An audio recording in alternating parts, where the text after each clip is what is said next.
This is the GPL podcast, part of the Pull Tab Sports family. Boy, if North Dakota hasn't won every game, fire the coach. Dave Haxtell was fired 32 times. Is that when I get to pour another old fashioned? I was told it's okay. Oh, yes. I tip this on the show. Okay. But I think the Gophers have, skater-wise, 1-19, the best roster in the country. Gotcha.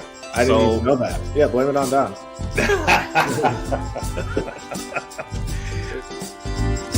Now, here's Jupiter and Vigo.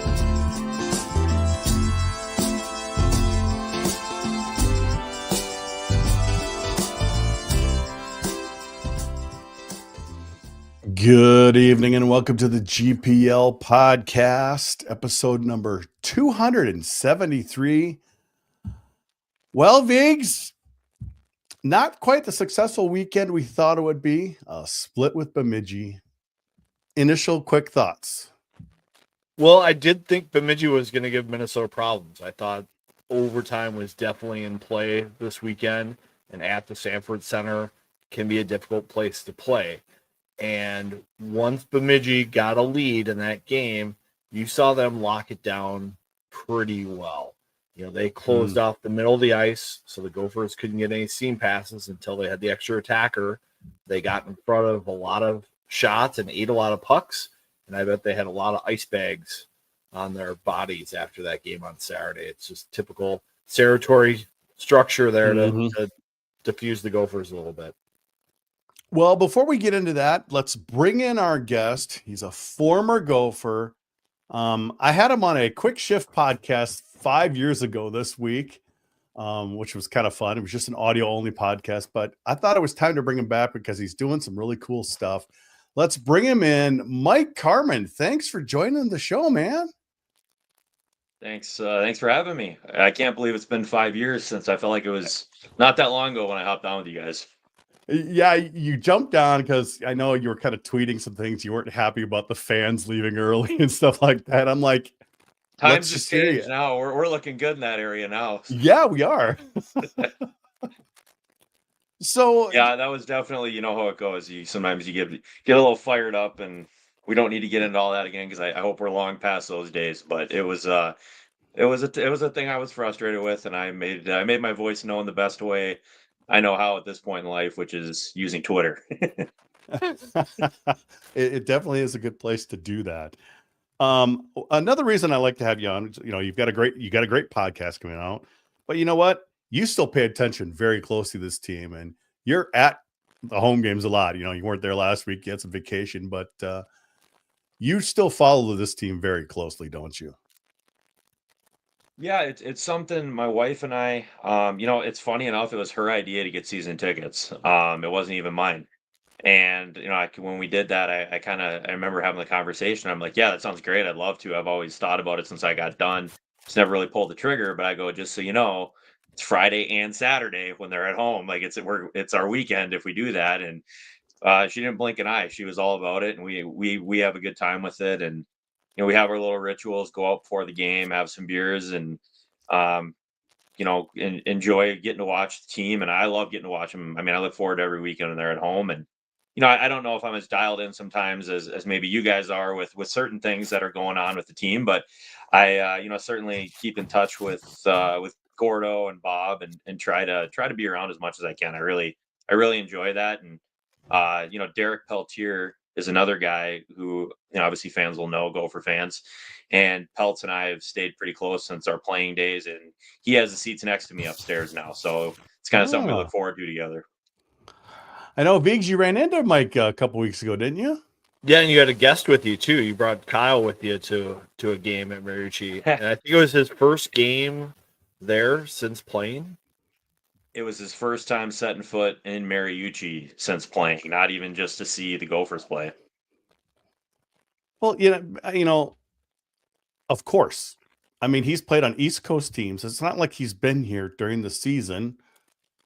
When would he have even had a chance to come see the Gophers when you're still playing? I mean, it's just not going to happen. He had a very long career. Yeah. Oh yeah. It's seeing him, and then obviously EJ hitting 1,000 games here recently too, and it's been fun to see guys like that, and just it puts in perspective how long that time is. Like 1,000 games in the NHL is a very Oh, very long time, and I can't it is. imagine still putting the skates on and being able to play. So Vigs, let's get more into that split this weekend. Home game here Thursday night. They get a decent win. And then Saturday night, get down early. Another breakaway goal. How many breakaway goals have they given up this year? I don't remember them making a save on a breakaway goal yet this year.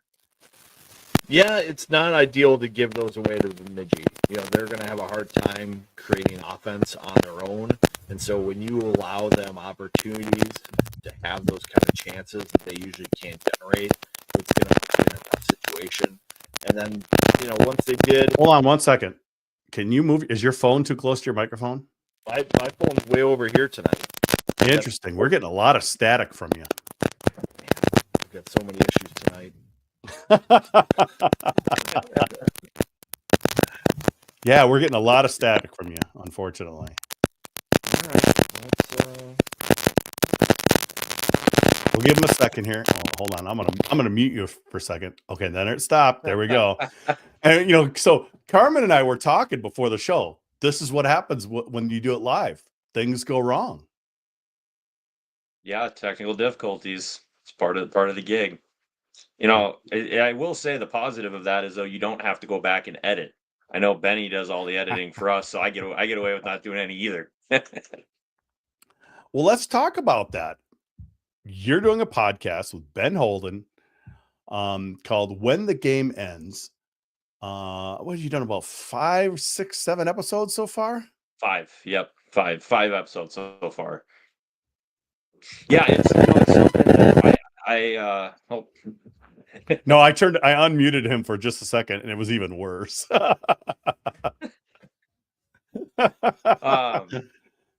And Ben's watching live. He's going to be making fun of our live stuff, but the live is where it's at. So I have my phone flipped over so I can't see if he's messaging me. But yeah, it's something. Ben and I go way back. He was right when I got out of college and played for Lake Erie. He was our announcer, and so that's how him and I got to know each other. And I was there for a year and a half before I was traded out east, and didn't really stay in touch a whole lot with Ben. But in the last few years, like seeing him do some Big Ten stuff, I'd send him some messages on Twitter, things like that, and kind of reconnected a little bit. And then I was coming to nearby in Detroit, nearby where he lives, to coach this summer. And I had kind of reached out to him and was like, hey, let's get together, whatever. I haven't seen you in years. And it didn't end up working out, but we kept talking that entire weekend. And he kind of brought up to me that he wanted to start a podcast. And I had dabbled in the podcasting before, and I think I shared this with you before I came on today, that there's a lot of hockey podcasts out there. There's a lot of guys talking shop, and to me, and I tried that for a little bit, and it was fun. I love being able to talk hockey and shoot the crap. I don't know if we're allowed to swear on here or not, but you can swear all you want. all right, shoot the shit sounds a little better. But anyways, getting back to I did that for probably about 6 months. It kind of lost a little steam with the guy I was doing, and that kind of fell off as those things do. But Ben, he kind of brought that up to me, and my thought was, hey, I've actually got a good idea. What do you think about this? And When the Game Ends was born. Now Ben gets all the credit for the title. He 100% came up with that, and I loved it right away. But it was something that it felt important and impactful, right? Because not just with hockey, but any professional sport. And I've had people reach out that, it's not even sports related to them. They related to career transitions in their life. Whatever it is that you may have been doing for a long time, or, put your heart and soul and all of your effort into, it's like, well, what comes next, right? Like and when it does come, are you ready for it? So being able to have those conversations, and again, there'll definitely be a large hockey focus with guys we bring on, but we're not limited to hockey whatsoever. We already had Will Hooley on rugby rugby star, and just hearing how that goes across from sport to sport, and it doesn't matter. Like it's something that everybody goes through at different levels, whether there's a lot of off ice challenges, Mm-hmm. drugs, drinking, anything like that. But also just the guys that have really successful transitions too, right? And covering everything else in between. So it's been a lot of fun. I am learning how to interview, which is a whole other process for me. I can answer questions, and as you can see, I don't know how to be quiet, but having to listen, respond, and ask questions is a different beast. You know, so I was talking to Mike before the podcast, folks, and I reminded him I went back and listened to our first few podcasts, and they're just brutal. And just doing it, you get better and you get better. I literally put together an outline of the show with topics, and that's it. It's meant to be a free flowing podcast with free flowing conversation. If we go 20 minutes, we go 20 minutes. We go an hour, we go an hour. Just how it works out. So, I mean, Yeah, and that's kind of the thing too. I think Ben and I will have a couple things we want to talk about. We'll both do kind of our own independent research, and then we just kind of let it flow from there.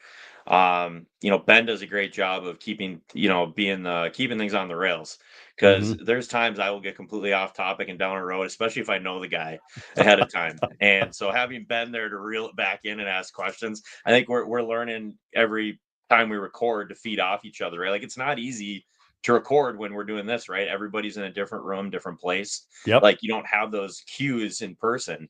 So there's definitely a challenge there. But I think, every time we do it, I feel a little more comfortable with it. And our rapport just keeps building. And it's been fun.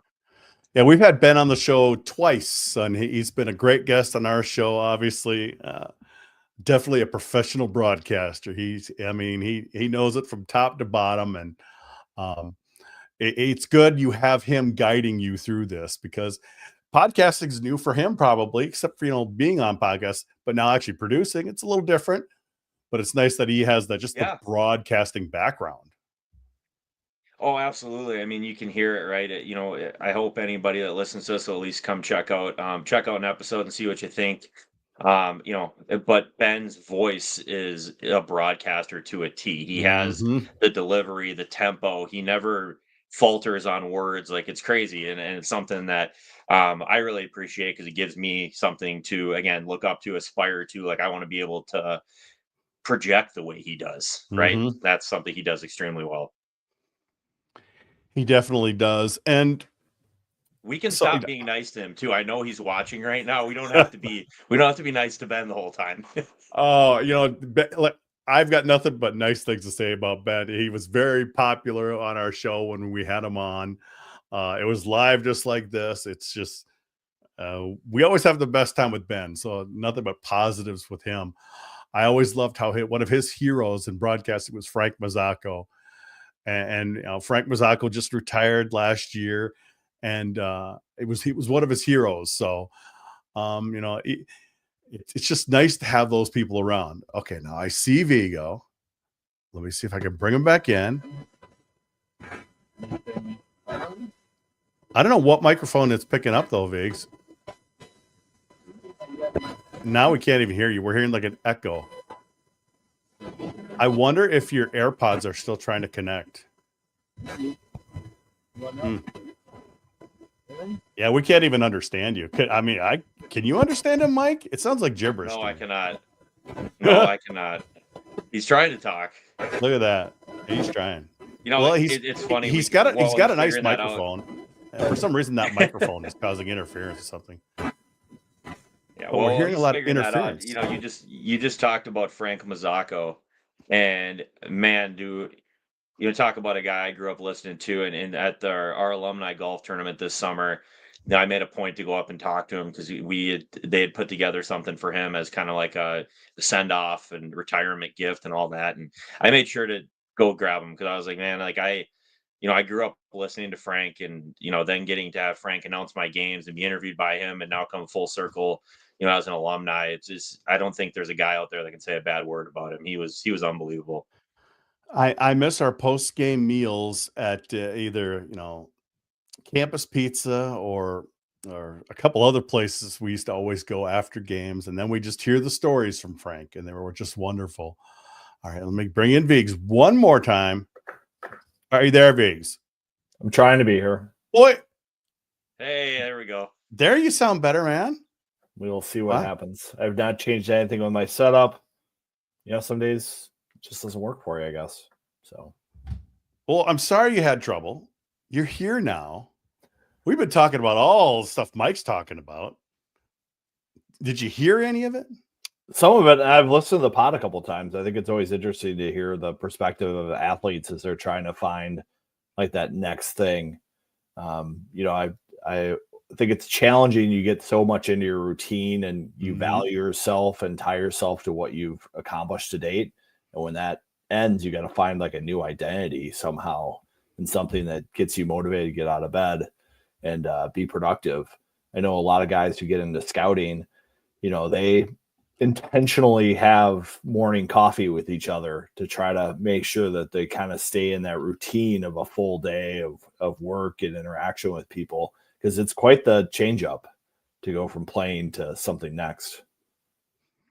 Yeah, the camaraderie is definitely something across the board. Every interview, it gets mentioned at some point, and not having that set, the routine's definitely a thing as well. Getting out of having your day basically planned for you at all times, but just, and knowing what your routine is on game days and just like almost doing it without even thinking, right? It's so ingrained in you, losing stuff like that. But, it's something too where I think it was Will Hooley, the rugby player we had on, who brought up, and again, a couple of guys I apologize if other guys hear it and they're like, "Oh, I said that," but the highs are so high when you are an athlete, playing at a high level, and the lows are so low. And I think when you get done, it's difficult also to find something that makes you feel that same high.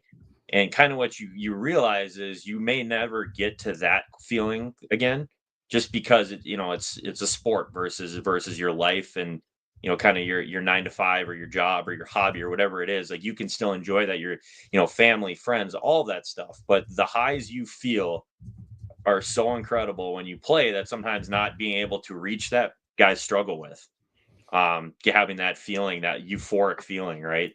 And so that was a cool point to bring up too, and something I'd never even thought about, but as soon as he said it, it resonated with me. And that's kind of what our goal is with this is, you may agree, disagree, not understand, or be able to empathize with everyone we have on, but that something's going to resonate with you, each time you listen with whoever we have on.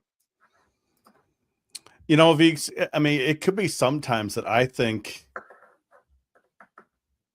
athletes hold on too long playing. And because maybe they don't know what to do with their life. So I really love that Mike and Ben are talking about this, because I think it's just such a valid thing that, there is a time when you have to move on and you have to prepare for the next point of your life. Well, I've talked to people who are entrepreneurs as well. And one of the things that experienced entrepreneurs know is that when they start a business, they also need to start planning how they're going to get out of that business and move on to something next. So it's very intentional in their brain that, yes, I'm building this company or I'm building this project that I'm so passionate about, but at the same time, it can't be my life. I still have to have a family. I still have to be a father, a husband, a dad, a son, whatever it is. You've got to figure out how to balance that and be able to separate from whatever you think you tie yourself to in such a big way and become who you are, which is something different than what you do. Yeah, it's interesting too. Like I didn't have the experience of having a kids when I was playing, right? I imagine that changes the dynamic a little bit in terms of your ability to separate. So yeah, that's definitely something I've never, again, like we talk about it coming from an entrepreneur, right? We're not even talking about sports anymore. So just like the different things that cross all paths of life. And I tell you what, for me, I wish, another reason I do this or why I wanted to start doing it is because I know that transition a lot of guys struggle with. I struggled with it. I retired. You're talking about guys staying too long. I left in my opinion, way too early. And I did it for reasons we won't get into on this pod, but I I made a conscious decision and I wasn't ready for how that was going to feel. I wasn't ready for what came Mm, next. And I didn't struggle in the way that, some guys really struggle and they turn to, chemical dependencies and things like that. And I'm not knocking anybody that's gone through that. I know plenty of guys that have. But I still struggled mentally and internally with it and trying to figure out what I was going to do next in life. And if we have the opportunity where there's something for people to listen to, like, hey, I'm not alone in this, right? Mental health is such a big thing yes. nowadays. And, Mm, but the I'm not alone in this thought process and hearing other people talk about it again can resonate with someone and be like, hey, this is normal that I'm feeling this way. And it's okay. Like, it's okay to be unsure of what comes next. And then, yeah, hopefully on the flip side of that, prepare guys with advice from guys we have on the show about what does come next and how to be thinking about that while you're still playing and prepare your exit strategy. that's such a good point. Just talking about it. I mean, we've got one thing, being a man, you're not supposed to talk about things. Just keep it in and stuff like that. And I think a lot of times that causes you even more problems because you just got to get it out. You need to talk to somebody. You need to discuss it. You need to resolve things. I think that's one of the downfalls of being a man because, growing up, it's like, you got to be a man.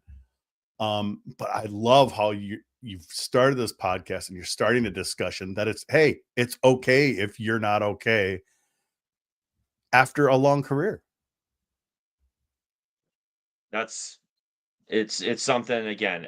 I keep saying it, and it's become a theme of it. I want something that from each episode to resonate with someone, and if it can ever be in a position where it can help someone, like you said, like we're talking about, know that this is normal what you're going through, Mhm. and you are far from the only one to go through I didn't know we were going to get so literary, but there's a book, Iron John by Robert Bly, who kind of Okay. talks about manhood and how kind of society today is modernized to a point where men don't feel comfortable talking about things like this. Mhm. And throughout history, men would have these rituals and groups and organizations that help them deal with all these challenges throughout their life. And as we've kind of gone into this modern society, that structure isn't there anymore, and you have more people who are feeling isolated and alone. So good to have people like Mike involved, and Paul Martin is Shine a Light Foundation. Mhm. He's really into the mental health, and he struggled with the transition from being a pro hockey player to now he's ingrained with the Gopher hockey culture right now, and I think really likes being around a team, and it's been good for him it. and good for the That's the Gophers. other thing. That's the other thing too is we're trying to make a point of it doesn't matter. Like, especially, a lot of people will look at somebody like Paul Martin who played in the NHL for as long as he did and made tens of millions of dollars. And they're like, well, what does he have to be concerned about when he gets done playing? Right. Like, he never has to work again if he doesn't want to. Guys like that, it doesn't matter. It doesn't matter if you were playing in the lowest level of minor leagues. It doesn't matter if you were cut from your college team, your varsity high school team. The point being is you did something your entire life and worked for something your whole life and put all of your focus and energy into that. And when that's gone, it doesn't matter what some guys, the transition's peaceful. They're ready for it. They're good to go. They've accomplished what they need to accomplish. But there are a lot of us that it was not that way. What a great topic, You feel like a Viggs. failure. You feel like a failure, honestly. Yeah. That's what I said it in our first episode when Ben interviewed me to kick off our podcast. I said, let's start it with you. I'm like, that's fine. But my biggest thing was failure. You feel like you failed. And that was something. And I told the story on that episode of my dad helping me with that process and making me kind of put everything in perspective about not actually having failed. And that's something too, that it's you feel that way, and yeah, just being able to overcome that. It's just amazing. I'm glad you have this podcast. I'm glad we're going to keep sending people to it so they can listen to it. And like Viggs, you talked about, there's a lot of resources out there that people can read or view or whatever to help them in whatever transition they have in their life. Yeah, I think it's definitely a sign of strength that you are comfortable enough with yourself and the relationships you have to talk about these things and share those experiences, because that's what being a human being is shared experience, and we crave that so much.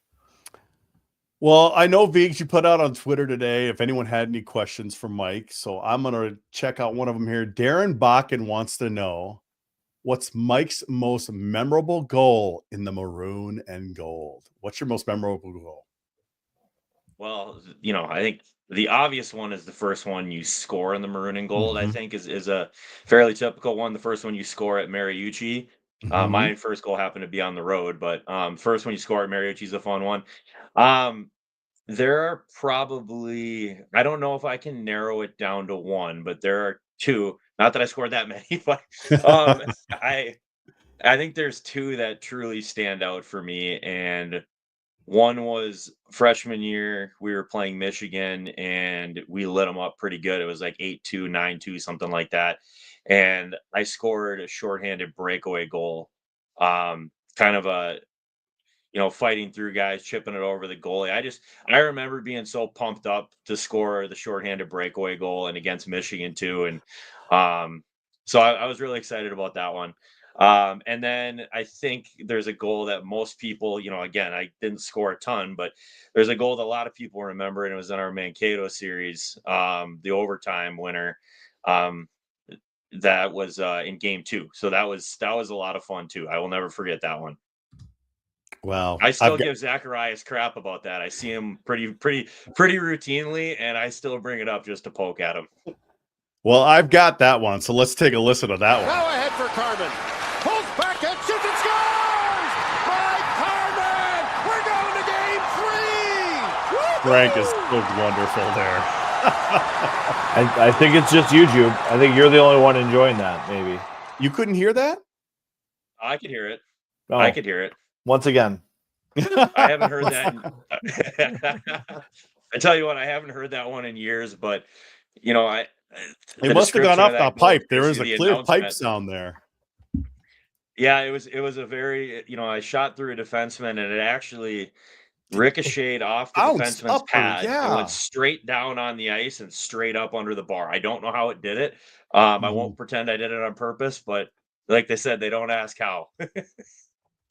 And I was just happy to be done with that game. that was a long weekend. We got Wilkie wondering. He loves that. If you remember, a lot of players wore 16, but he also kind of wants to hear any stories from that Cato series, because obviously that was an epic series. Besides, 3 overtime games. Is it Mark Pohl that got injured in that series? Was that series? Tommy Pohl. Tommy Pohl. Sorry. Tommy Pohl. No, Johnny. Pohl. Tommy. That was just brutal. You're testing my memory here, because it was that year 1000%, but I'm not sure if it was in the regular season when we played them or if it was in playoffs. But yeah, I was standing right on the bench directly in front of him, like when that happened, and that was a pretty gruesome sight. I mean, for those listening, I mean, that's one of the, I don't know if he's the reason, but he's definitely a factor in the rubber boards being there and not having the dashers for the bench. Those things, you hit those in any part of your body, they'll pass on. It's not going to feel good, let alone smashing your head off them. And that was crazy, absolutely crazy to see. Yeah, very scary. It was scary because they had to airlift him over to Mayo, and it just. Oh, it was crazy. Looking at some questions. Yeah, I mean, as far as that actual weekend goes, I don't remember a ton of specifics. I tell you what, though, I have never been more tired. I think in a normal 3-game series, 3 games in 3 days, it would be 9 periods. I'm pretty sure we played 14 periods. Yeah. It was 13 or 14. Yeah. So, I mean, it was something that, again, you're in the moment. You don't realize like how unique that weekend was until years later.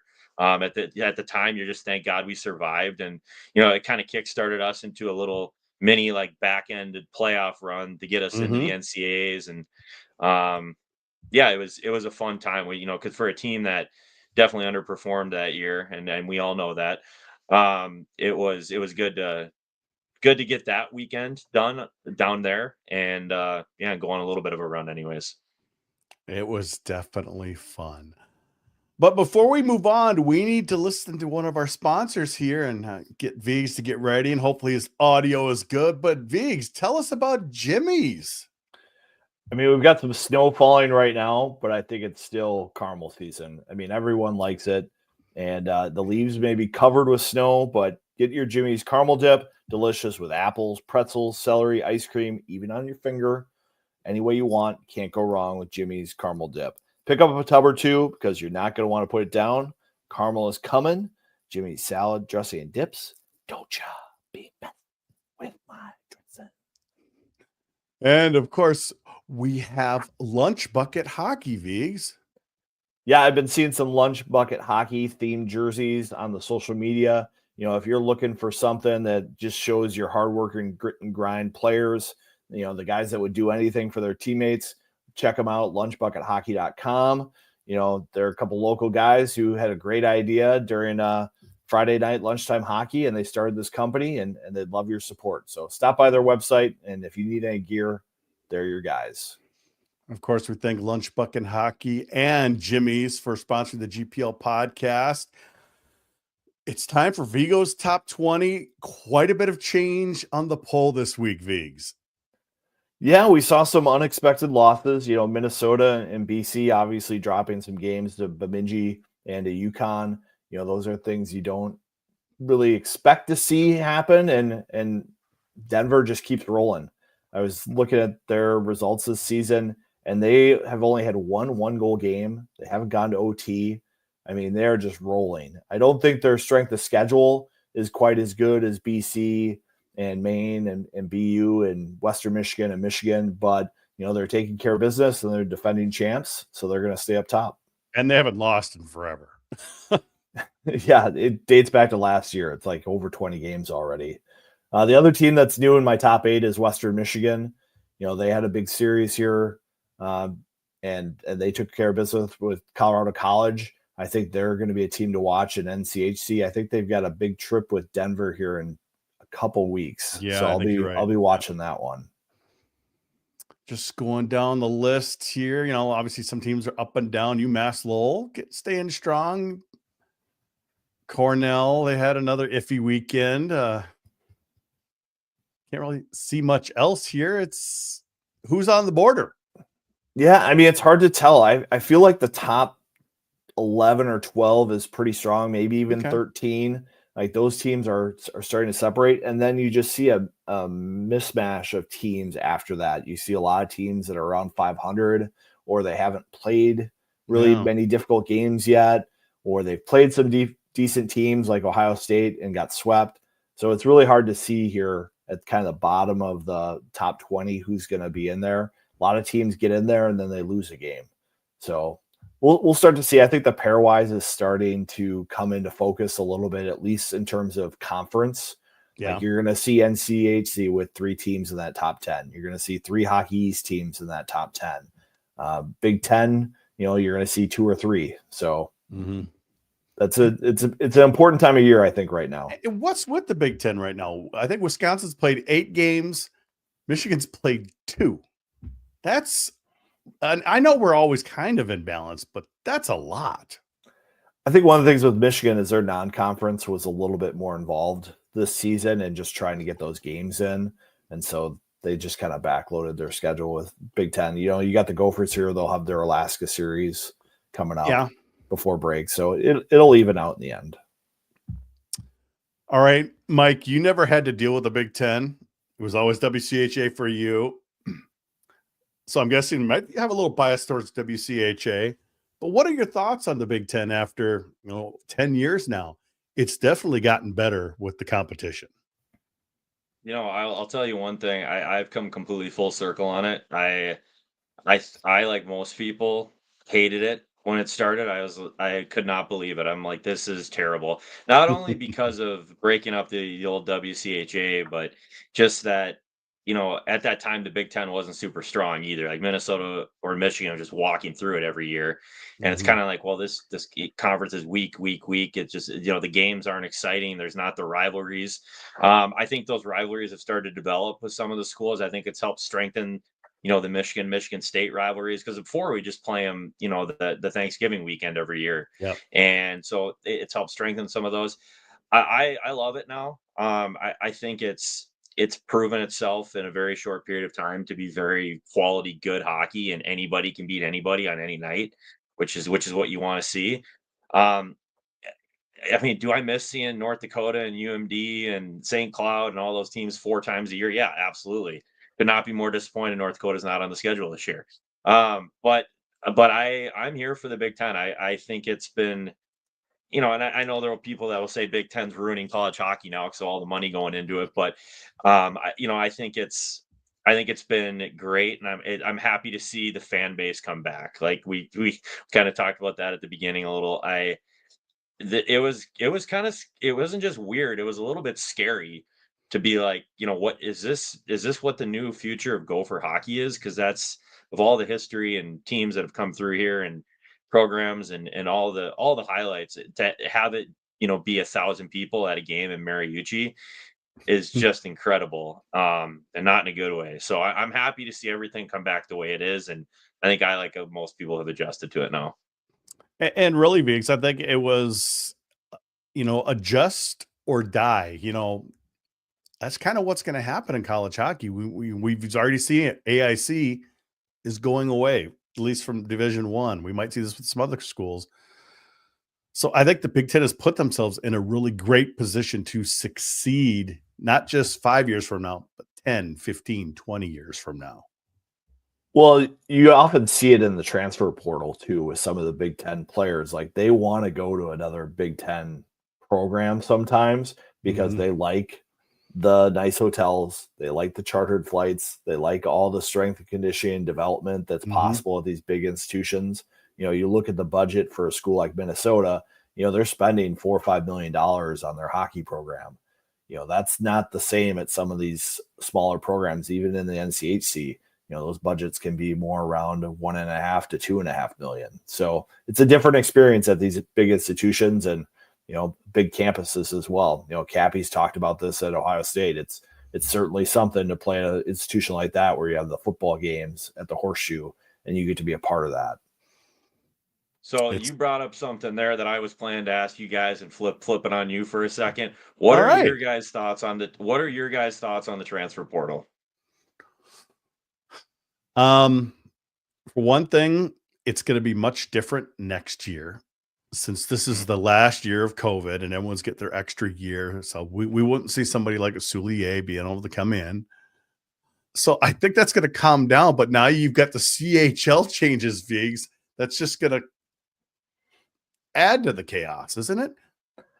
It will definitely add to the chaos because you're going to have more competition for these 20-year-olds who come into college hockey. Oftentimes you'd see coaches go scout the NAHL or the BCHL or the Alberta Junior Hockey League and bring in some rugged, experienced 20-year-olds. Now that competition just got a lot deeper because you'll have these CHL kids that'll be options. Now, as far as the transfer portal, I've never thought that you should have a player on your roster that doesn't want to be there. And so I think the portal really allows both parties to get out of situations where it's just not going to work out. You have some players who, they get passed by incoming recruits. They have an opportunity to go somewhere else and play right away. Now, do I think it maybe makes it too easy for players to walk away from problems? Yes. But there is a problem there. And going to another institution, they're probably going to run into the same thing because they're running away from themselves. And that's not great for young athletes, but I don't think that problem is going to get fixed at the institution they were at. They might just end up not continuing to play. Yeah, and I don't disagree with that either. I mean, that's kind of why I brought it up is, you see some of these guys have been on 3 teams in 4 years and, it's just kind of jump around. If you jump around. Now, to your point, having someone there that doesn't want to be there, that doesn't benefit anybody. I totally agree with that. I just my biggest thing, and again, this is as someone who watches, really as a fan now more than anything. I'm not getting into the weeds too much on things, but I truly think that there needs to be some sort of ramifications on it, or regulations, barriers in place where maybe you get one free transfer, and then you better have a set of reasons to do it again. And there's a very defined set of reasons, because I don't agree with college hockey turning into free agency. I think that's takes kind of the purity out of the game. I mean, NIL is already involved now, which I think is great. To some degree, I think the NIL stuff is great. It's an opportunity for college kids to have a little more financial freedom. Some of the money they're drawing in, they see some of that back. That's great. But that's already turning, it's going to college, and hockey for sure. But you look at football. I mean, you may as well be using your agent to sign your first NFL contract just to go to college, right? Yeah. So stuff like that. It's just I don't like seeing college hockey or college sports in general move away from what makes college sports. So yeah, I just think there needs to be some sort of ramifications after maybe one, and then yeah, it's got to be pretty good reason to leave again. Yeah, I think it's tough to legislate those kinds of things. Yeah, they keep across losing college lawsuits. hockey. Like I said, They keep losing I'm lawsuits. talking as a fan. Yeah. I mean, I think, just like the gentleman's agreement, college hockey coaches could do something like that and institute it themselves. But at the same point, Steve Miller always told me that, the day Gwozdecky got fired from Denver was the minute coaches said, oh, I better really do well to keep my job. I got to do what I have to do to stay successful and win. And if it's to, skirt the edges of recruiting players who are committed elsewhere, or when people jump in the portal getting really aggressive, these coaches want to win too. And so I think it's just a different era of athletics. And because there's so much money involved, the leashes can get kind of short despite all the morals and ethics we want to talk about. That's fair. That's fair take. I just, like I said, from the outside perspective, again, you're speaking from a very logistical, logical thought process about why this wouldn't work. I'm speaking purely from this is what what I'd like to see. But no, all that makes a lot of sense. I'm always curious because I'll talk with people about it, and everyone's got a different opinion at this point. And so I just was curious to get your guys' takes on that, because it's something that is constantly getting brought up, right? You look at the Gophers, you've got, like you said, Soulier, Wood coming in. He's an incredible player. We wouldn't have those guys without that. So yeah, you can't totally hate on it, but it's just interesting how it's all plays out, I guess, with some guys. But I do think if you're a program that's relying too much on the portal, you lose your culture. We saw some of that happen to Ohio State last year. We've seen North Dakota go through some of that at points. When you bring in so many new mercenaries into your program that don't understand your culture, it makes it really hard to sustain success. And you see so many negatives when programs do that and they rely on it so heavily. Yeah, I agree. It's definitely interesting. I see Steve Larson asking about Gopher signings today, Viggs. It was a busy day, wasn't it, for University of Minnesota?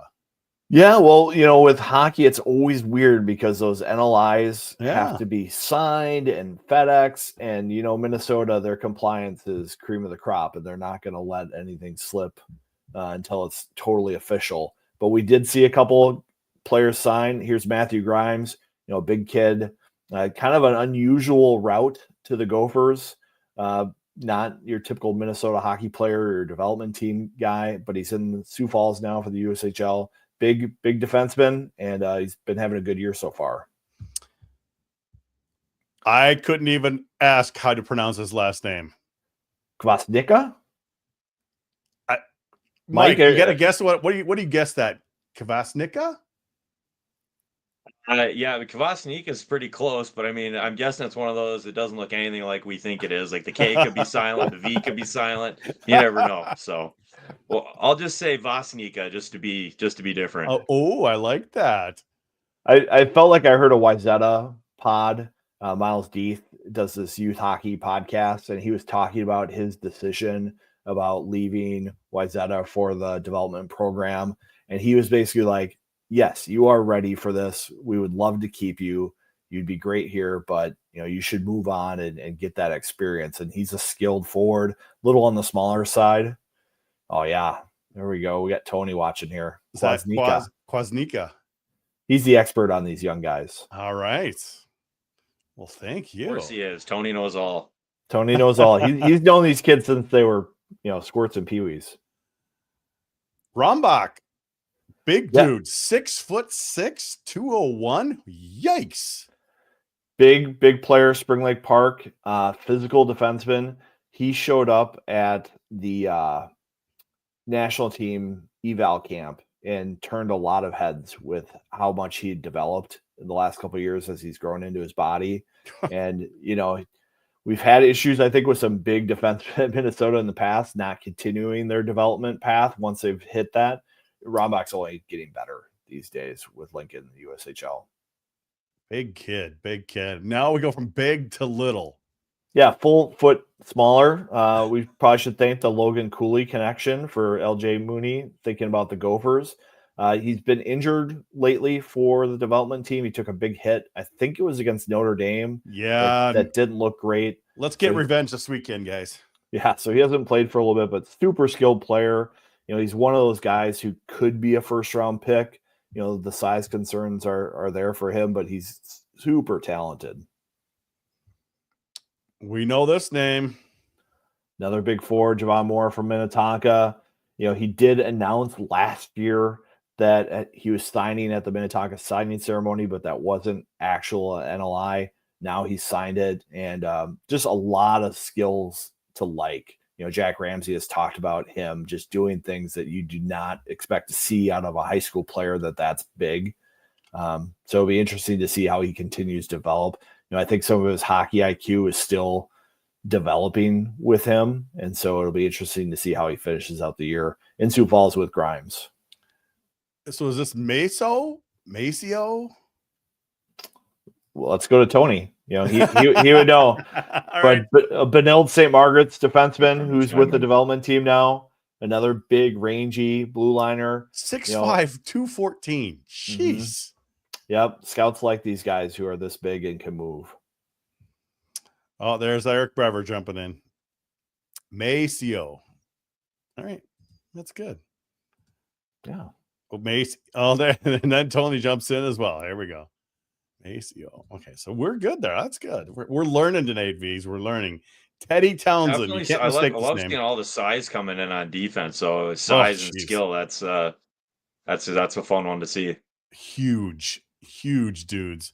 Well, and I think you saw that with Minnesota's class of defensemen this year. That has definitely been an emphasis of the coaching staff to find some guys with a little more size.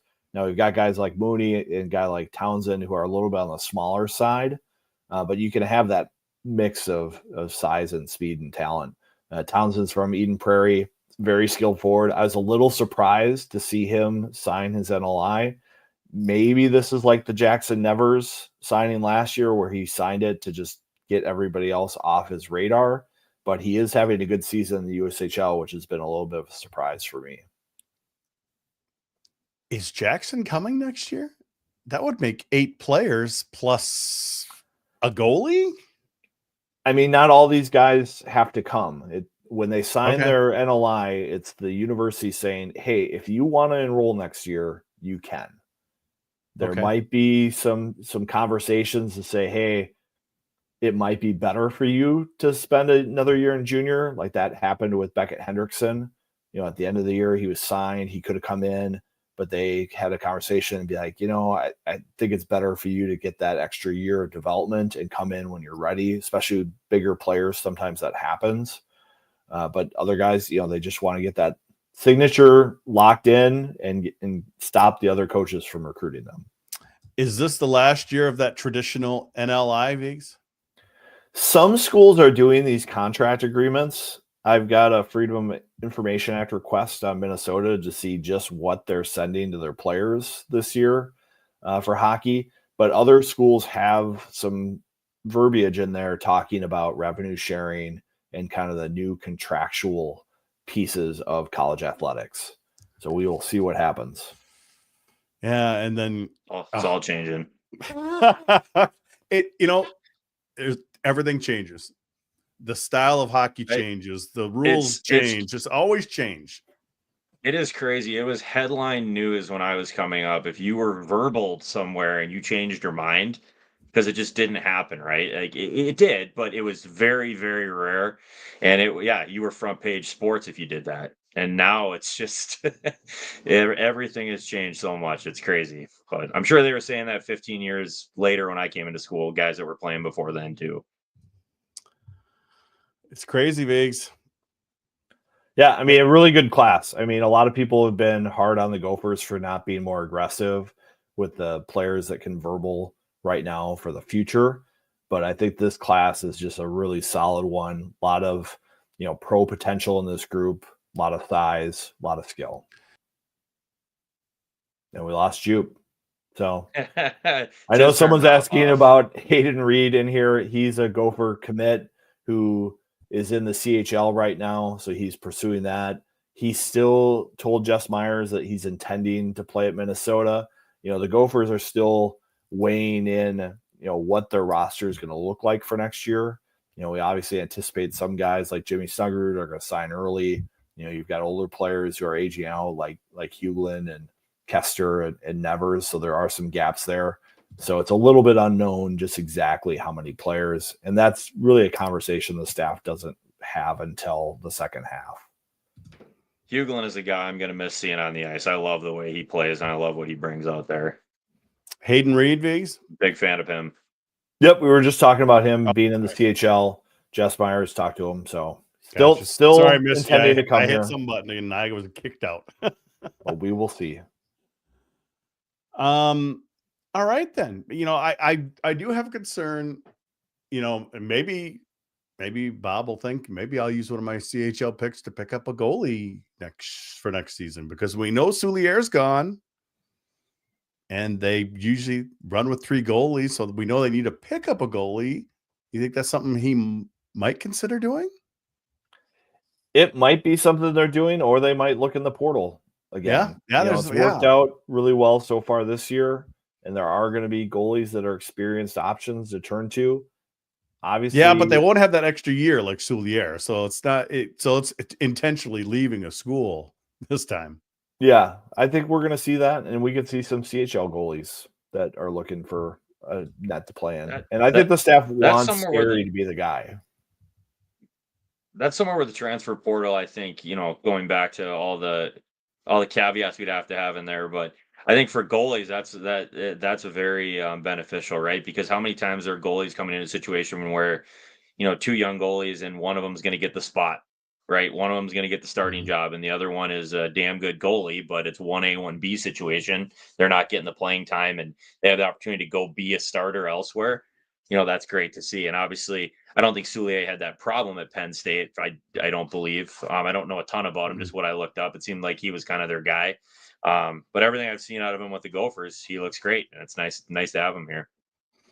Yeah, the one thing with Penn State is they had brought in the goalie that they have, Sergachev, right now, and with the understanding that they wanted that incoming player to play a lot. And, Guy Godowski was very effusive with praise of Soulier about doing it the right way. He was happy for him. He just said, he doesn't like to see him play well against Penn State. He said that 4 times. All right. Well, we need to get to Notre Dame here real quick, Viggs. But before then, we need to hear about Cub Foods, one of my favorite grocery stores, Viggs, by far. Yeah, I mean, when I'm talking about Jimmy's caramel dip, Cub's where I go. If I'm looking for apples to dip in that caramel, Cub's got the wide selection.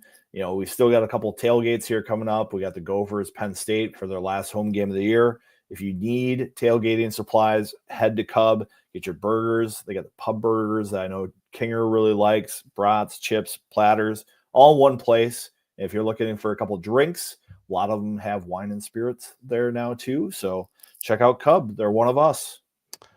And a new book we're pushing on Amazon, State 1981, kind of the first 35 years of the state tournament, Viggs. I didn't pick up that this is a fictional retelling of the book during our first read. So that just adds a little bit of intrigue to it. We all are big high school hockey fans. Well, this is looking at the state tournament from a South St. Paul fictional perspective. So I'm gonna have to pick this up. We always talk about Dream State at the end of the year, and this is back when it was just one tournament. One winner. Take it all. Oh, those were the good days, Vigs. We're just old now. Some of us remember the single tournament, Mike. Can't say I do. No, the only stories I remember hearing about is my dad played small northern town, and they had to come across Grand Rapids on their way to the state tournament every year, and that was a tough one. Now the Orange Machine are tough from up north there. So gosh, great jerseys though. I love that orange and black and white. Oh, it's just sweet jerseys. So big weekend, Vigs. Notre Dame, yes, they're down this year, but they seem to. Well, we talked to Cappy. They seem to win every Friday night and lose every Saturday night, but it's never an easy place to go play at Compton. No, they can shut down the game pretty good at Compton when they've got their structure going. And one of the things I talked with a lot of the players and Coach Motzko this week was, how does Minnesota manufacture goals when they're in the games like they have against Bemidji State Saturday, the game with Penn State, the game with Omaha? And he said, it takes some skill in front of the net to create offense, and it takes attention to detail. And they just don't have enough guys who are committing to taking away the goalie's eyes, being an anchor in front of the net, and being that presence to get some goals off of rebounds or get goals off of traffic and tips. A lot of guys right now are kind of flying by. They're hoping to tip it with their blade on their way through the shooting lane rather than being in the shooting lane and creating that chaos. So I think Notre Dame is a perfect matchup for Minnesota to see if they've learned anything. I know Motzko's been showing the guys lots of NHL clips of guys standing in front of the net and creating these greasy goals, because I think it's something where they're having a hard time finding current Gopher clips of play like that. I bet. Mike, we have been kind of talking about this ever since we started the podcast. A lot of times the Minnesota teams, they want to get that extra pass and they want to get that pretty goal.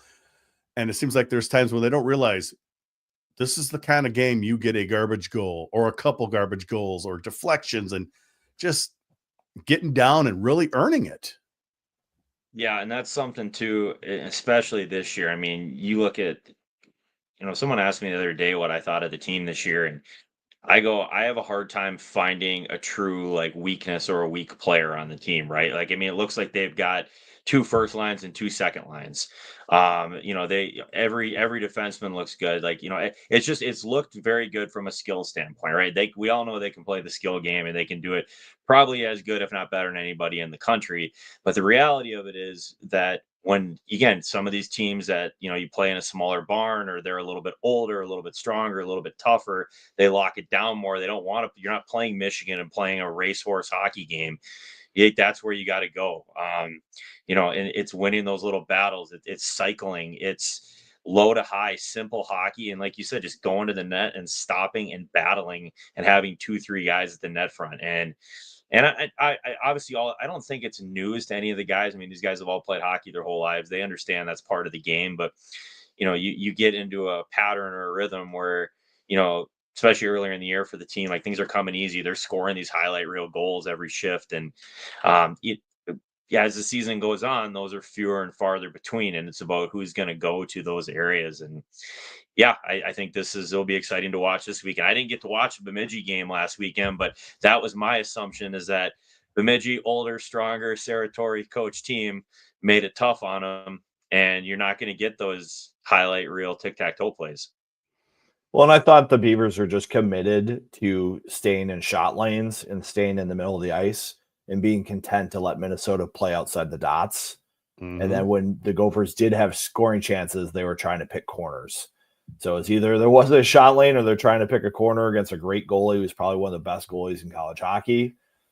sometimes it's hard to know when to flip that switch from making that highlight skill shot to just saying, all right, we're gonna get after it. We're gonna put some in his feet and play that way. So it's got to be a hard switch to flip. A great example of that would be Matthew Wood on Saturday, Viggs. He had 10, 12 attempted shots. Only one of them was on goal. So can't imagine a lot of teams are playing UConn super tight, so it's probably a new experience for him. But still, to see it, it still comes down to basics. You can pick your corners when you can, but a lot of times if you're going to keep missing, hit the pads, get a rebound, get in there, get some garbage stuff. That's what I like. Yeah, I was asking Oliver Moore, like, who's he looking at for a guy who could be a good net presence? And it's Beckett Hendrickson. He's a big body who can take up a lot of space. And, if he can find that element of his game in college, it's going to be a big thing for Minnesota. Because I do think this is the one thing that this program sometimes needs to work on is these net front goals. Well, yeah, it's the flip side of having that much skill, right? I mean, like you're talking about picking corners, and there's a time and a place for it. Again, coming from somebody who didn't always pick corners that well, but it's funny that you see so many guys now, and it's part of what the game's morphed too. Is there's so much skill involved in the game now, where guys are picking that short side, high corner way more than guys ever used to before. It used to be kind of the real high-end guys would get it once in a while. Now I feel like everybody tries it. Everybody has the ability to, and sometimes that's not the right shot, especially against an elite goaltender like you guys were talking about. You got to put it in his feet and then just go there and battle. And hopefully we see some of that this weekend. Obviously they have the ability to do it. It's just getting in the habits of doing it. So what does Minnesota need to do to be successful this weekend, Viggs? Well, Jackson's last year too. I do think Notre Dame has tried to change their style a little bit the last couple of years, and they've gotten away from playing just so much trap, neutral zone defense. They've been a little more aggressive in the forechecking. And so I think the Gophers need to feel out whether or not rush chances are going to be there. And, Minnesota can play and dictate their game however they want, but they can't just go right to getting those gritty goals if the rush chances are there. Oh, speaking of, we're using that word, our guy, Craig Floor, boys need to be gritty, not pretty. And boy, is that accurate, Viggs. I mean, it's such a balance. We've seen this team score on the rush and the D get involved. And when those chances are there, that's the time to pick your corners. Once you get set up in the zone and you got to get that ground game going, then it's time to be gritty. Let's go. I'm excited for this weekend. Compton's always a great arena. It's crowded. It's a great barn. I feel like what you guys were talking about, that plays into their favor. Sorry, last thing I had just thought on that is, Viggs, you're talking about if they start to, they're trying to get in up on the forecheck more. I feel like that plays right into the Gophers' wheelhouse, teams that want to forecheck hard. And so it'll be interesting to see if they do that or if they're going to sit back a little bit more, because I guess if I was coaching against the Gophers, and I have a hard time, like not coaching anywhere near college hockey. I got peewees and bantam age kids, but I run a very high pressure forecheck. But the reality of it is, if I was coaching against the Gophers, I'd probably sit back a little bit more, because all it takes is 2 crisp breakout passes chipped by the D, and you got odd man rushes you're dealing with all night. So hopefully they do that. But and honestly, they did that really well at Duluth. I remember that first night, Duluth just kept sending 2 guys in, and it was out of there quickly. So Duluth had to adjust, Viggs, because that was not working for them. Well, they were just late for the dance on all their forechecks, and that was what Minnesota was running into the other weekend with Wisconsin. They're late, and so you've got to be direct and you've got to be quick. And high pressure is great for development, and it's a great way to coach the game. But eventually, at some point, you got to figure out what's winning hockey for you, and what in college, especially, these points are important. And I think for Minnesota, they want to get at least 4 or 5 points out of this weekend to put them in good shape in the Big Ten. And if you want to see the games this weekend, as usual, only on Peacock Stream. They do a great job, high quality broadcast, Viggs. I love their stream. If you don't have it or it doesn't come with your cable package, it's $7.99 for 1 month.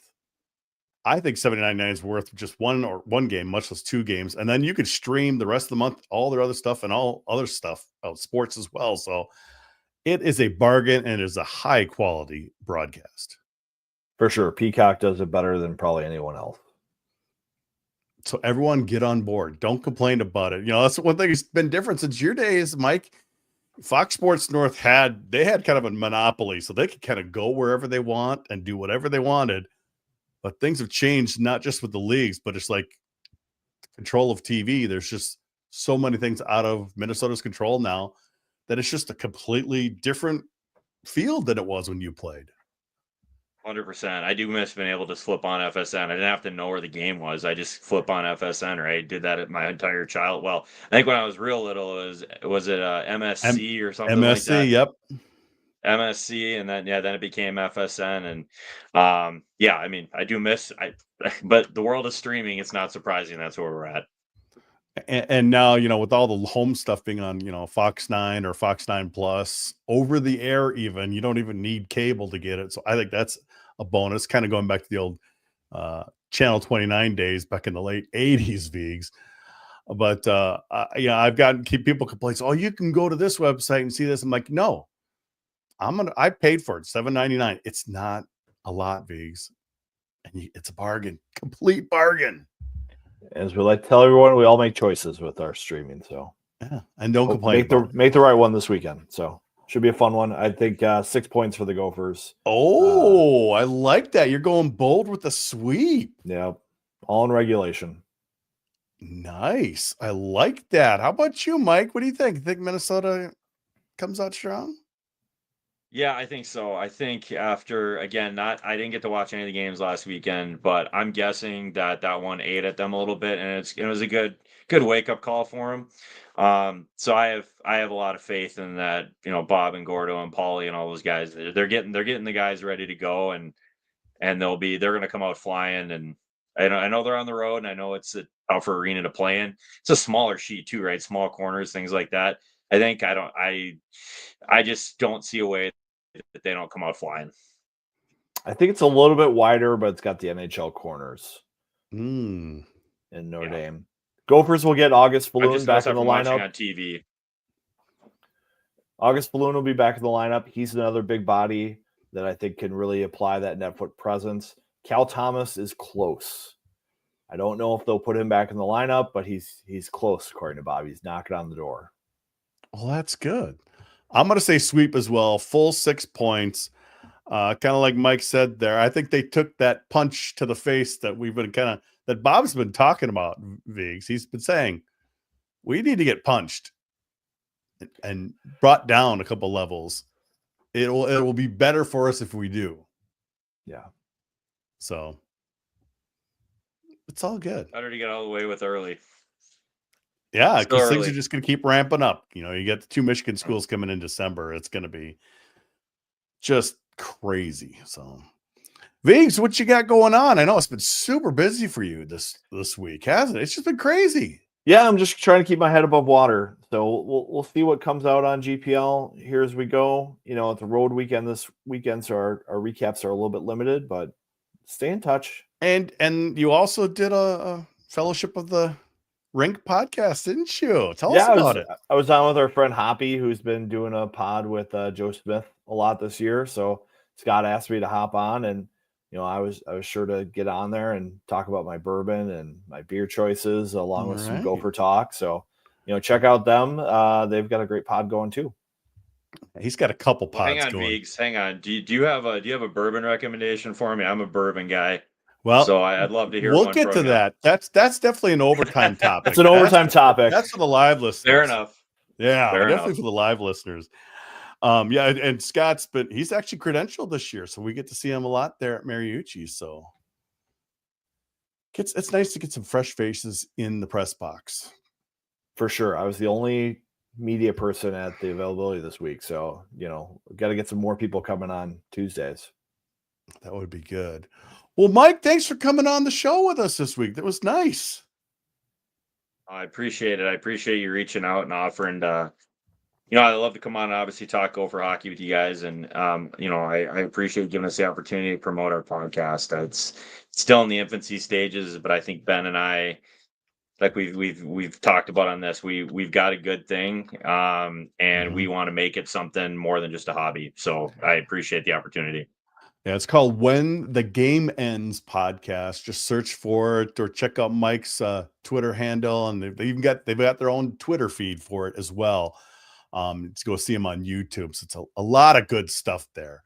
A lot of good stuff. And I would say just keep doing it. Like you said, you get better and the content gets better as you get better. So, well, and the other thing too that I want to point out is, the whole podcast doesn't, I'm not saying every episode will or will not do this, but we don't just center around like a negative kind of like, bring me down topics, right? I mean, we tell stories, we get the guys talking. The last one we did with Billy Butters was, and I knew a lot of Billy's story, but I got even more out of interviewing him and the guys he's played with and telling stories about that. He's got some incredible Herb Brooks anecdotes. So again, there's more than just talking about, again, that's the focus of our podcast, but naturally we do some background and get some good stories out of everybody too, that, hockey fans can listen to. Well, it's definitely some great stuff. So make sure you guys all check it out. But that's going to do it for this episode of the GPL podcast. We'll be back next week where we have our special Thanksgiving episode with Nick Angel and Jordan Leopold. For those of you watching live, stay tuned for overtime. For the rest, you will catch you next week on the GPL podcast.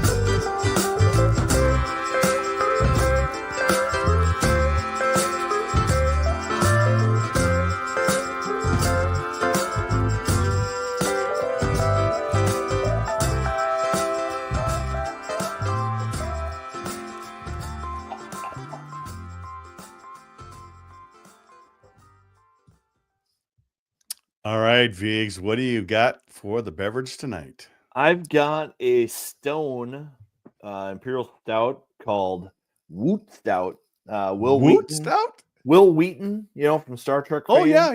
Got into homebrewing, and he connected with Stone for a while and did these Woot Stouts, which are big Imperial Stouts. It's usually got like pecans and bourbon and all kinds of stuff. This one's from 2017, so big stout for big man Mike Carman joining us tonight. Cheers. Look at that. I'm drinking the water. I'll be drinking next week in the Thanksgiving show. 13%. 13%. So I only have water as well. It's all good. It's all good. The best part, when we had Ben on the show, Ben Holden, I loved it. Right in overtime, he lights up the heater and we're ready to party. It was awesome. Sounds like Ben. Ben. It was great. So we need to get Ben on some more broadcasts. I know they've been bringing in some different people for Big Ten. They still use Ben once in a while.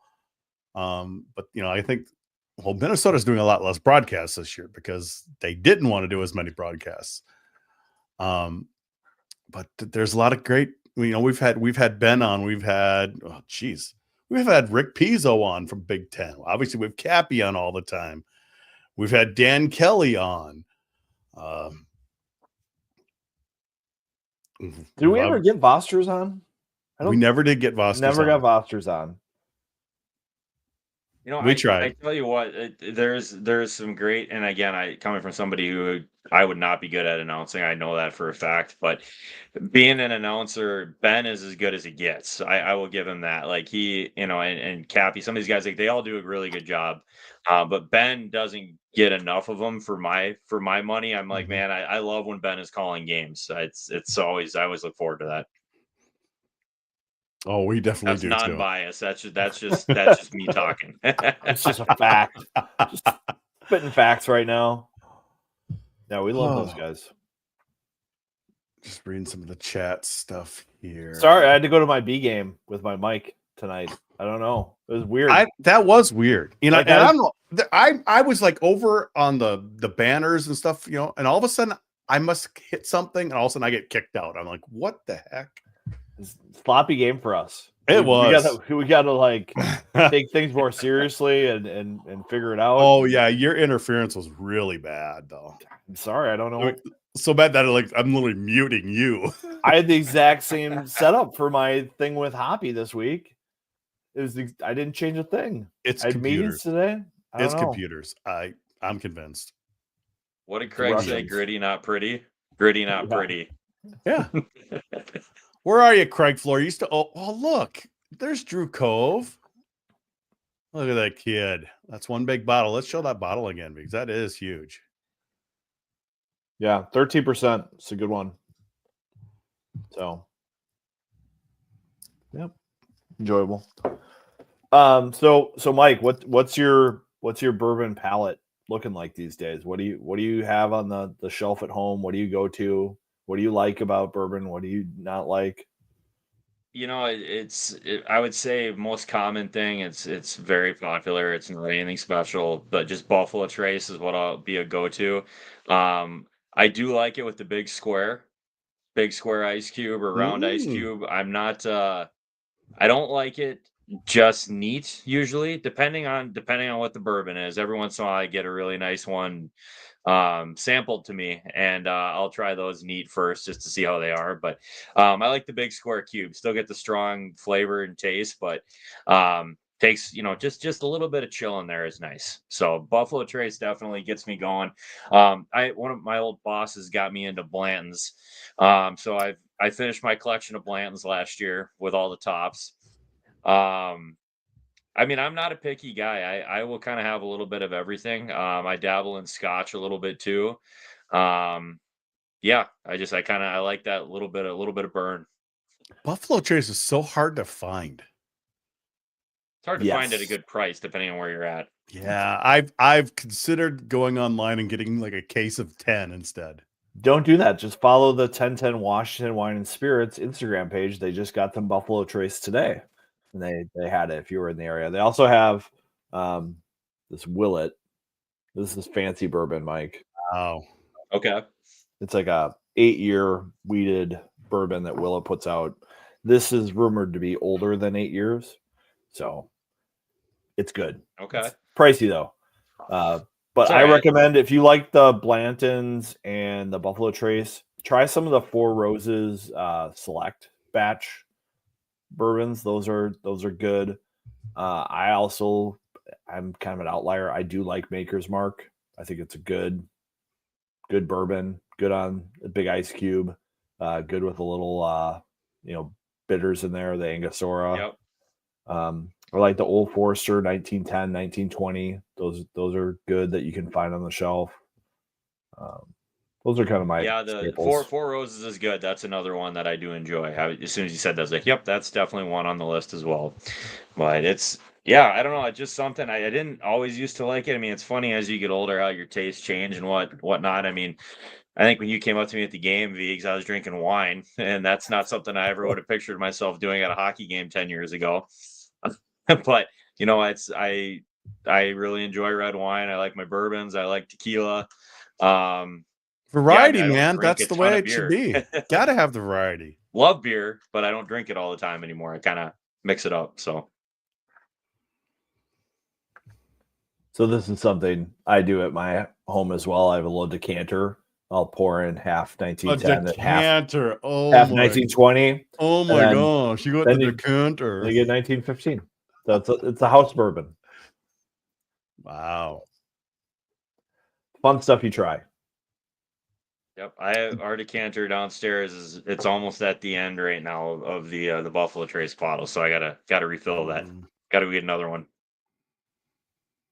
Yeah, I suppose I could drive downtown sometime and get that. I'm in Belle Plaine. I'm way out here, Viggs.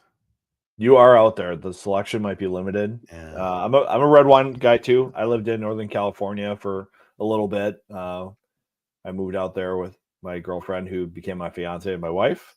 And we got married out there, and we used to do a lot of wine club stuff. And so we usually have pizza Fridays at home.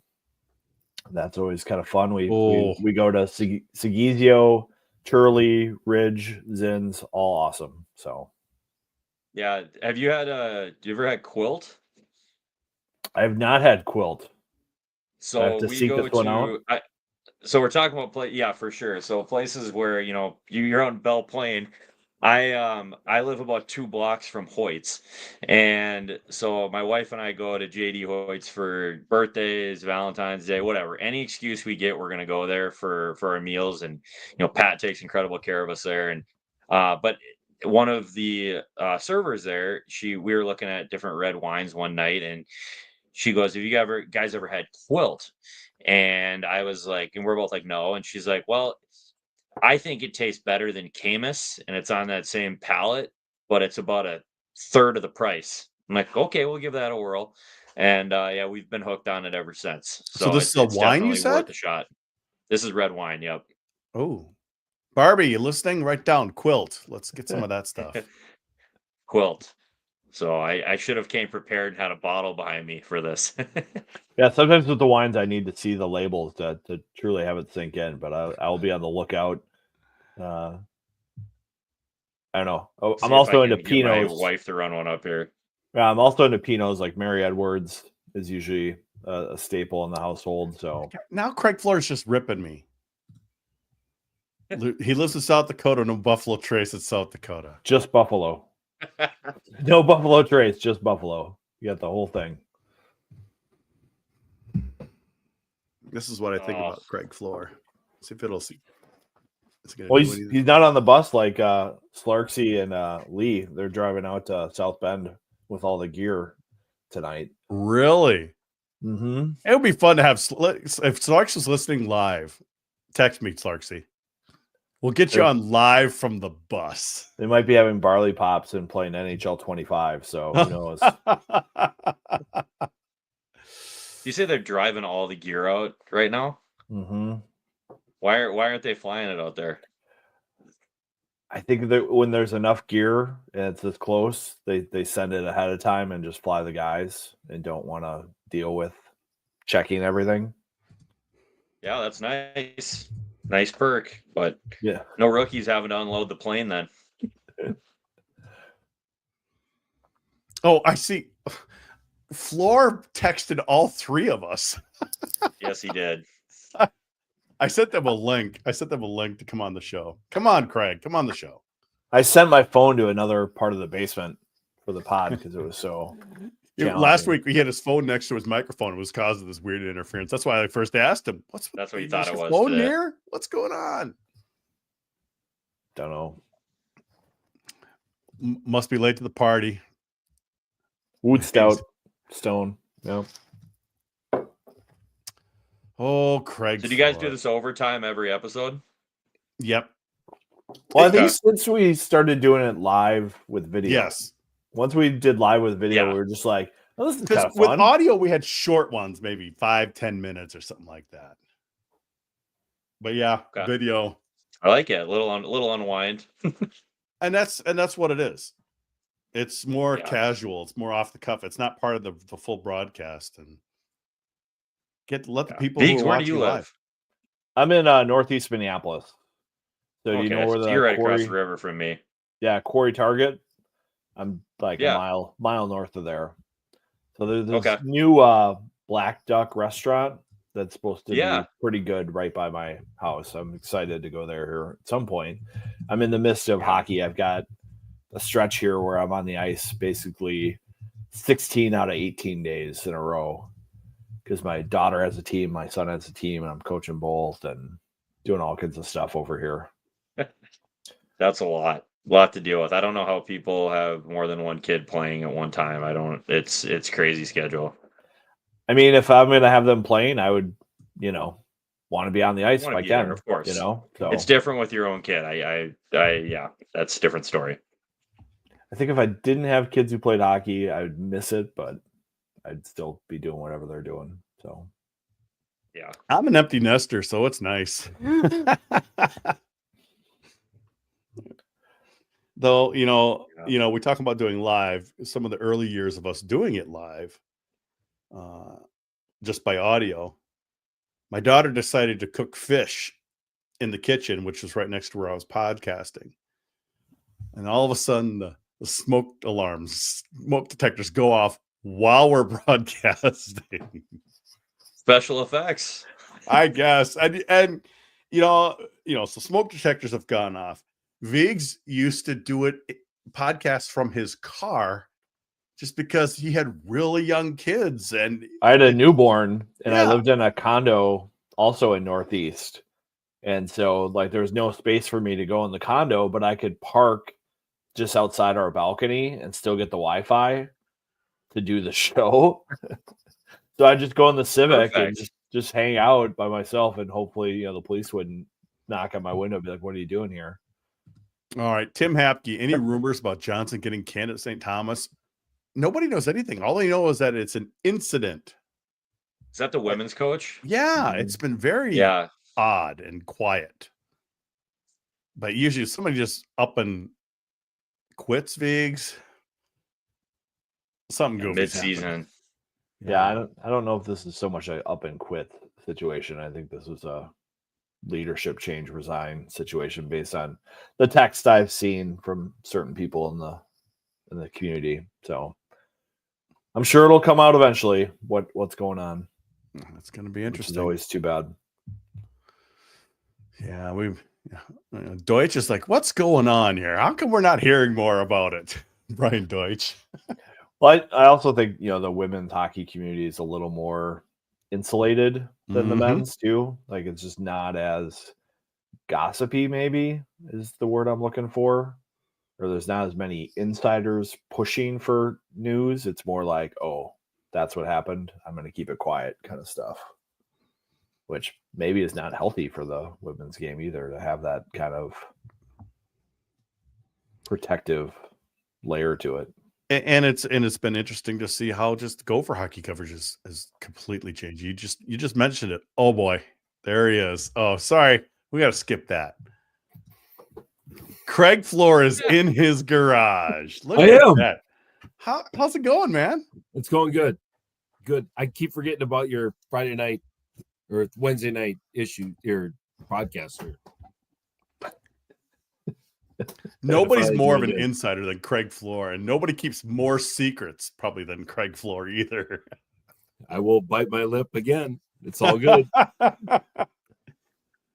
You see, and Mike, Craig got in a little trouble one time when he talked about another team, and you guys cut me off too. We're like, I didn't finish my content. Yeah. That's okay. Craig shares his thoughts with me when we're one-on-one at the game. So I take those to the vault with me. Well, he gives us stuff too, and we don't publicize it. No. But I don't publicize what Mike tells me either. Yeah, nor should you. Hey, Viggs, here's the bottle, by the way. Oh, I got it brought upstairs to me. All right, let me bring that up. So let me bring you up. Full hit. Napa Valley Quilt Cabernet Sauvignon. You got any details on that, Carman? Can you flip it around and tell me what vineyard, where in Napa Valley, or is it just like I a sure Healdsburg? can. I'll see. It says vented in Quilt Wines, American Canyon, quiltwines.com, Copper Cane Wines and Provisions. That's all I got for you. I'm going to be honest, it's the first time I've ever read the bottle. Okay. American Canyons is kind of like in the southern it. part of Napa Valley. As I was there. So sometimes they'll do some blends and they'll do, things like that there. Okay. So I'll look for it. And of course, doesn't feel. Can we fix the audio at the arena, Craig? Which game? It's if okay. I will admit, last game, I'm not. Anyway. It's been really bad this year. It has not been great at all. I'll talk to those guys again. I try. In the words of Reg Dunlop, Craig, you're working on it. I'm working on it. I say that a lot, and I get in trouble for that too, Mike. Uh-oh. Where'd Mike go? We lose Carman. We're having a gremlin night here. We are. My mic was acting up. I had some technical difficulties. Yep. Jupe is called off the hosting duties a couple times by hitting the wrong button. I just Carmen brings down a bottle of wine and he goes blank. It's a real shit show at night. Craig. Where's the real star? Where's Jen when we need her? No, she's fallen asleep already somewhere else. Just sleeping with the rink manager again. Yeah. Oh boy. He got Netflixed. Oh, we lost Carmen. We lost Carmen. You got to come back. Yeah, sometimes the internet happens. Sometimes battery issues happens with our guests because we go a lengthy amount of time here. His computer just died on him. He's gone. That's okay. We got Craig now. Sure. Maybe Carmen will come back. Maybe he'll open that wine and maybe he's looking for a bottle opener. Who knows? Mm-hmm.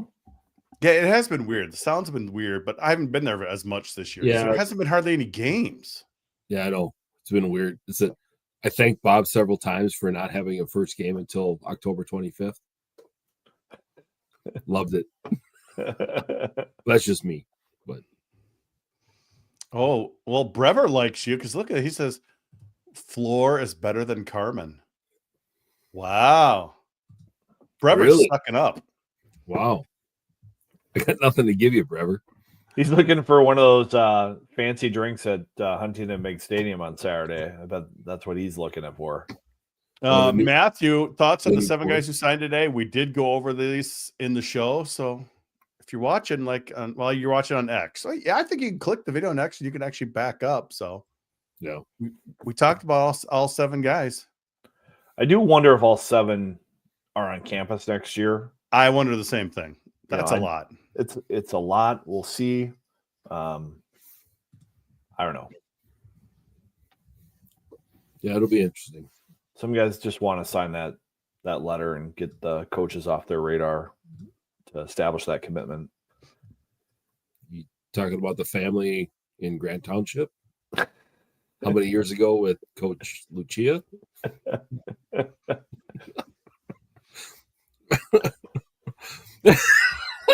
Nice.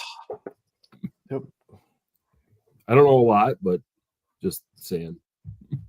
I heard a lot in Sioux Falls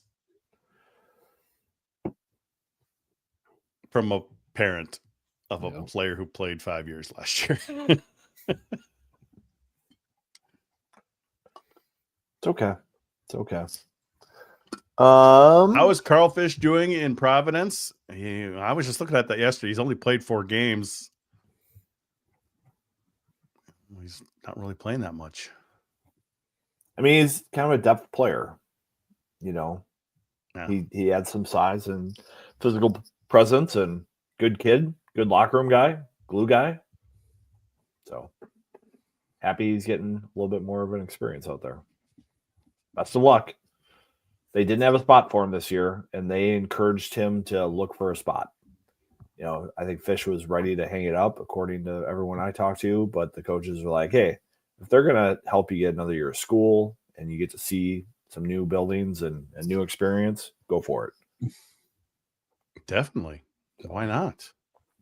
That's one of those things with the grad year out of COVID and the portal that are kind of nice, is that they can get that extra experience. I must say, Craig, there's been a lot of new people around Mariucci this year. Like what? Like who? Just people covering. Oh yeah. Up in the press box. Well, not even the press box. It's just like downstairs, the entrance to John's always there. Well, but, yeah, he had. Well, but he's been out, and then so when they put somebody new there, they had arm surgery. So yeah, I know. Got a wing issue. But you get somebody else down there, and yeah, how do I know you're an alumni?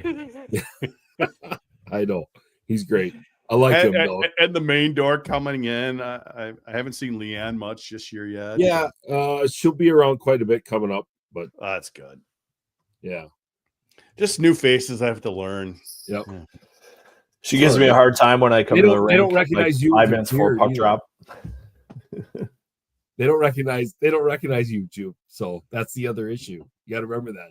They recognize me. They should avoid hair. It's like, oh, jeez. Anybody see that photo I posted on Twitter yesterday and Facebook when I had dark hair in 1999? Oh yeah, It's darker than V's hair. that was impressive. It was dark. Yeah. Then I got married and had kids, and yeah, What's Craig's beverage of the week here? yeah. What did I grab tonight? Summit Saga Imperial IPA. Look at that. Big one. I like it. Which, yeah, it's a big one. It'll kick you really fast. It's like 8%, so you also have too many of those really fast. You're like, oh, whoops. I don't know anything about that with my 13%. I'm sure you don't. With some of the stuff you show off, yeah, you have no idea. Hey, I'm having a week here, so this is Nice. my therapy as well. So Hey, it's all good, man. mm-hmm. Oh, I see Carmen was texting us. You see the new addition in section 5 or 4 last week? Anybody? Well, I wasn't there. I was at Oh. Northeast You guys will have to come over Ice and check Arena. out next to the Olympic display. I haven't seen it. We have a bronze statue of Mr. Herb Brooks hanging out in the corner. What? Yeah. Where'd that come from? Super Ring. So Okay. Kelly Brooks called me saying, we want to move it. They're not displaying it. We want to move it down, put it at Mariucci. So we kind of got that up in the corner or up in the next to that trophy case. So we're bringing the Brooks family back into the circle Little of trust at Minnesota. A little bit, There's one up at the Herb Brooks Center too, but this is the first one that was at the X, and then they redid it. That was in that little by Rice Park there, apparently. Yeah. So yeah. Nice. Yeah. I got to get over and look at that. Yeah. Eric Buffer, stolen from the X? No, not necessarily. Not necessarily. Not necessarily, yeah. Sounds like a story there. I'll loan for the honor? Brooks family for a while. Scout's honor, Craig, on that one? Yeah, Scout's honor. Totally Scout's honor. Yeah. It's all good. It's over by the display medals. Nice. Well, that's good. I'll have to get over there. I haven't been down there as much. So yeah. I mean, literally, it came the day before the Bemidji game. So really, there you go.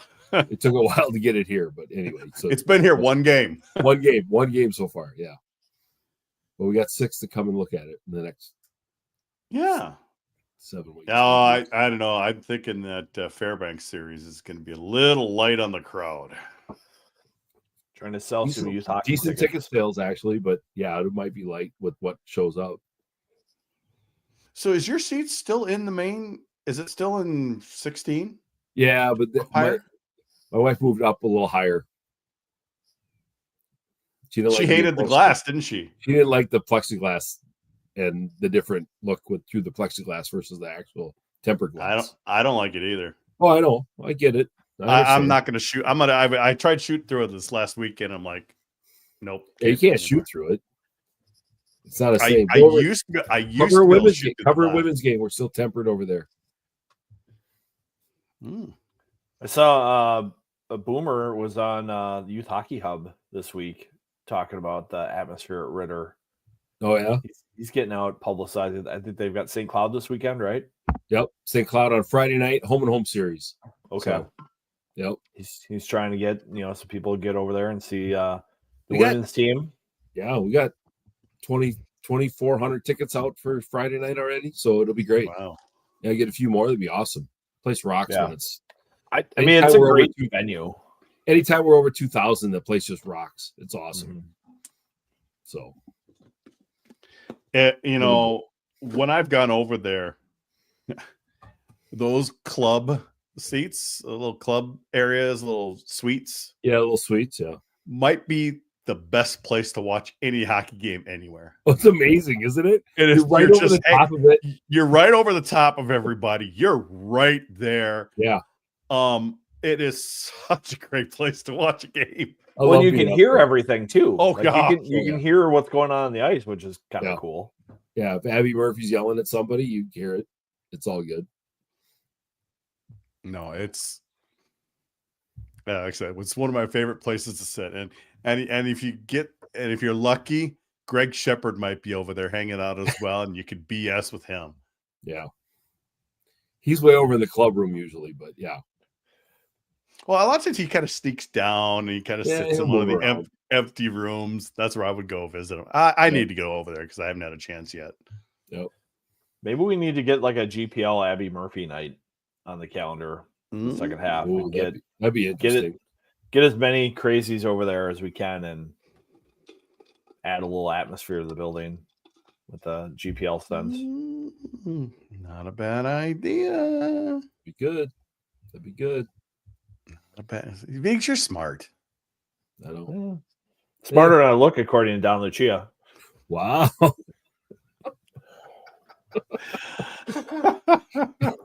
I did love how you brought it up on Scott's podcast about how who is it? Connor Kurth. Connor Kurth is like, I'm sick of the media talking about how we were together this year. When that's so he's either watching or something, because you have talked about that a lot. You're the only person who really I'm the only person there, so it must be me. So sorry, Connor, if you're still watching tonight. It's interesting to me, because I know the team got away from that, spending the summer together. That's when Logan Cooley left, is because everybody went their own separate ways.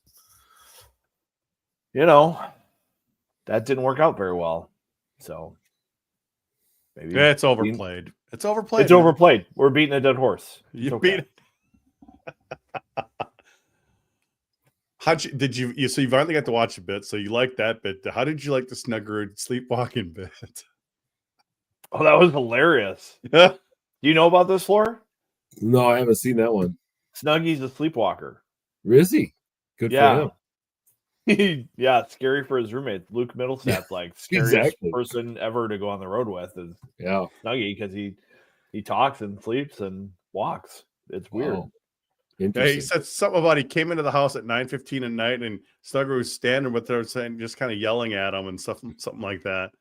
Eyes closed, and then he just woke up. He's like, "Hey, how you doing?" Wow. Yeah. I mean, on the bright side, Snuggerud's going to bed at 9 o'clock. That's yeah. I mean, that's a plus, He's right? tired to go to bed that early. Good for him. Yeah. They often say that. What you're saying is you're not going to get him on your podcast. Not at 9:30. I think he's tuning out the noise. He's not listening to it.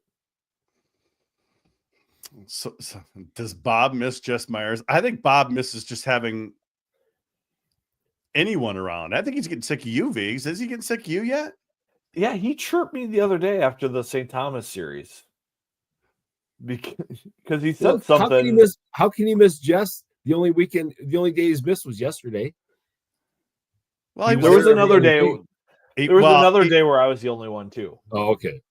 So there's been two media availabilities, so it's me and a camera guy.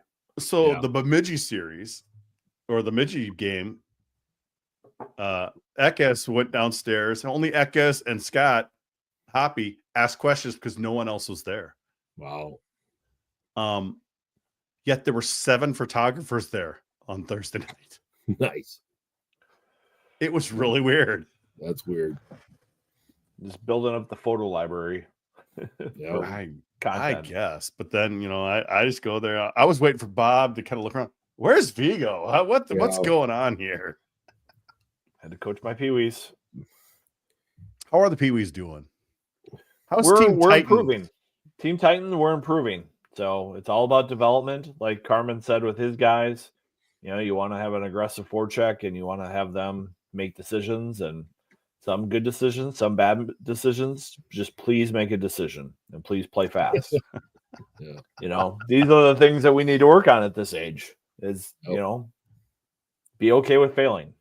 You're not a failure because you turn the puck over at that age. We're learning what you can do and what you can't. So hopefully we're having fun. I don't know. We'll see. Yeah. We got more games coming up. We just got our district schedule. I mean, we're like the Mighty Ducks of Minnesota, so support them. Give to the Max Day tomorrow. If you want to donate, You can donate to Gopher Athletics and support Craig Floor and all the things he does at Mariucci, or you can support youth hockey. I'm not going to, pit us against each other, but I will state it again. Your tax dollars do not help athletics at the University of Minnesota. One iota. I don't pay your salary, Craig. Are you serious? You do not with your tax dollars. No. Only with my tickets that I buy for Gopher football. Tickets. Yep. Tickets and sponsorship and TV money and other things like that. Yeah. Oh, it's funny what people think their money goes towards there. So. Oh yeah. Yep. Unfortunately, since Carman left, we're not going to get his video upload. What was he going to upload? Well, we record individual screens. Yeah. On the local drive. So when we're done, we stay on for a little bit and everything uploads. So then we can use, I could use the full screen of me or Vigs or just by themselves, and their audio is also isolated. Yeah. So we're not going to get that tonight, Vigs. Tried. That's how it goes. Mm-hmm. Craig's NIL money is huge. He gets all the NIL money. Yeah, right. He wishes. NIL what? Exactly. Yeah. All right. I'm going to call it, guys. Yeah. I need to go to bed. Yeah, probably good for me. We've got ice times for the foreseeable future on my schedule, which is good, which I like. It's good to have hockey. Well, yeah. Hard to write, but I appreciate everyone being on this journey with us together. And sorry for the technical difficulties. It worked just fine. Yeah. With the fellowship of it's rank, and then same software, same everything, guys. I'll just have to double check it and triple check it. I'm sorry. I'll try to change my best for next week. Oh, it's all good, man. It's definitely all good. And I still haven't written my notes for the top 20 yet, even though we talked about the top 20, because I just don't have any time right now. Sorry. I voted. I just went and published what was there. Okay. Vego's top 20. I got the votes in. That's all that matters. Yeah, so. Of course you did. All right, folks. Good night, everyone. Thank you.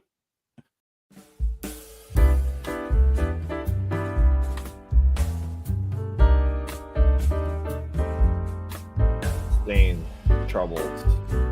But I gotta tell you what, I heard at Mariucci this week. You're not gonna believe this at all. What? You're not gonna believe this at all. The Joel Johnson thing, it's all about